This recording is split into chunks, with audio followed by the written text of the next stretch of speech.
right down here, we have 3 buttons that are for speed, start, and stop. So let me show you what these mean.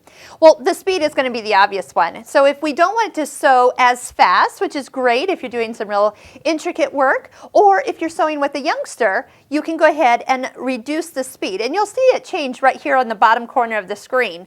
So I can see that here, let's go to the lowest setting, that now, right now with the presser foot all the way held down, this is as fast as it will go. Then another way I like to reduce the speed for is when I'm free motion quilting. So then that way I can almost have like a little cruise control, somewhere in the half or 3/4 speed, somewhere in there depending on what I'm doing. Is a great way to then step on the foot control all the way down and just have a nice even speed that your hands can kind of start to learn to move within that same speed and start to get the same length of stitch. That takes a little practice, but having the speed reduced is going to be a great help. Now I am going to reduce that speed down just so it doesn't run away from me. And there's also what is called the start stop button. So when I push this, the machine will start to sew. Now since I have it going slow, this is not going to be super fast. Of course you can tell if you get it going too much, you really have to know where that button is to stop it.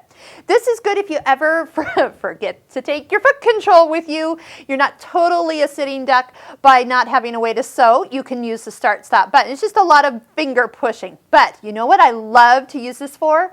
When I go and stitch out my decorative stitches, which by the way, you have some beautiful decorative stitches on this machine. I highly recommend that you stitch yourself a little stitch book, maybe 4 or 5 inches of each stitch, is instead of holding your presser foot down all the time, is touch the start stop button. So for fun, let's just go ahead. I'm going to just pick a different stitch here. Just come down to the first stitch in row 4, and I'm going to just go ahead and push start, and then I'll speed. Oh, it is going to go fast. All right, so watch it go here, and I'm going to push the stop button, so I'll stop at the end.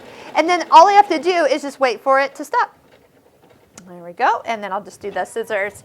And then it's just so much more relaxing to stitch these out without having to hold your foot control down all the time. So start stop button when you just need to let it stitch, and maybe a little guiding, maybe a glass of wine on the side while it's stitching. I bet you can do that all at once. So have fun, but just note this is a great feature to use for a lot of those things I just mentioned.